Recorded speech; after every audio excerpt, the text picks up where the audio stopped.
For this video, I will discuss about real estate and the types of real estate.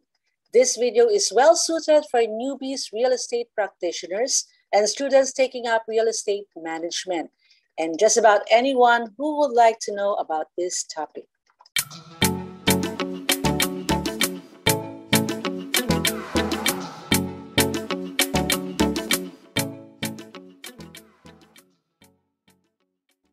Hello everyone, welcome back to my channel, and if you are new in my channel, I am Broker Share, your real estate matchmaker and your online real estate coach and resource person. So I create contents about real estate, home buying tips, home selling tips and techniques. I also create house tours and show site updates in my page as well.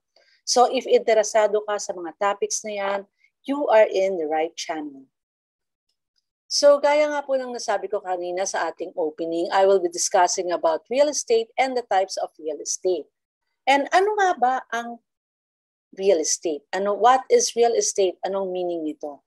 So I will be explaining to you based on the definition of RA 9646 or yung tinatawag nating Real Estate Service Act of the Philippines. Ito yung batas na nasasakop ang real estate industry sa Pilipinas. So I will be reading to you RA 9646, Article 1, Section 3C of Definition of Terms. So ang sabi dito, real estate refers to the land and all those items which are attached to the land. It is the physical, tangible entity together with all the additions or improvements on, above, or below the ground. So yan po ang definition according to RA 9646, Real Estate Service Act, or yung tinatawag natin in short na RESA. To simplify it, real estate is a class of real property that includes land and anything permanently attached to it, whether it is natural or man-made. When we say natural, it may include water, trees, minerals, and crops. And when we say man-made, it may include buildings, home, fences, bridges, and structures. So atin naman pong pag-usapan ang 5 types of real estate. Number 1 is residential real estate. Number 2 is commercial real estate. Number 3 is industrial real estate. Number 4 is land. And number 5 is special purpose. So, hima-himayin natin isa-isa yan. Residential real estate, ano ba ito? Residential real estate is any property used for dwelling or residential purposes. So, by example, classified dito ang houses, townhouses, or any structure used for dwellings except for apartment, which I will explain to you later. And pwedeng kasama din sa sa type ng residential ang mga houses sa subdivision. So next that we have is commercial real estate. Commercial real estate is any property used exclusively for business purposes. So ano ba yung mga example na to? It can be offices, hotels, malls, restaurants, and the likes. And even po yung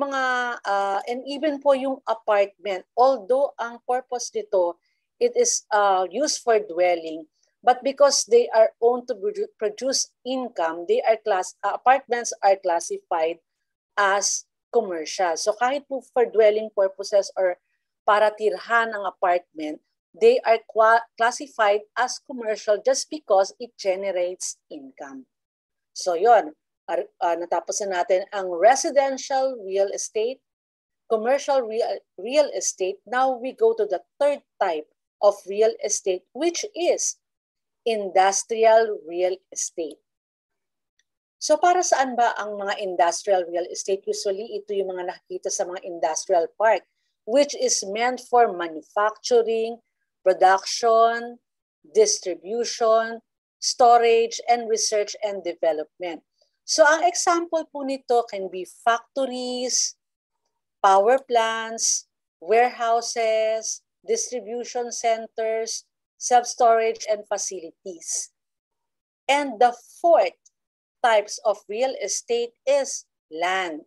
So it includes undeveloped property, vacant lot, agricultural land. Under it can be field, farms, orchards, lumbers, and timberland. So the fifth type of real estate naman po ang ating i-discuss, that is for special purpose. So ano yung special purpose? Distinct. Alam mo na this is a property used by the public, such as, example is, cemeteries, government buildings, libraries, parks, places of worships, and schools. So yun po, the 5 types of real estates are residential real estate, commercial real estate, industrial real estate, land, and special purpose.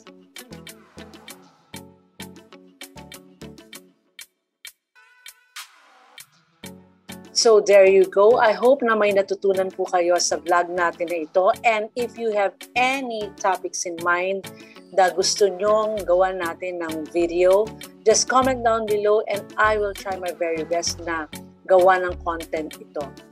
So it is time to say goodbye. So once again, it is me, Broker She. So if you like topics like this, please don't forget to subscribe to my channel and hit the bell button below para updated ka every time na may new uploads sa channel na ito. And also, if you know someone na needing this kind of information, share mo na rin po ito.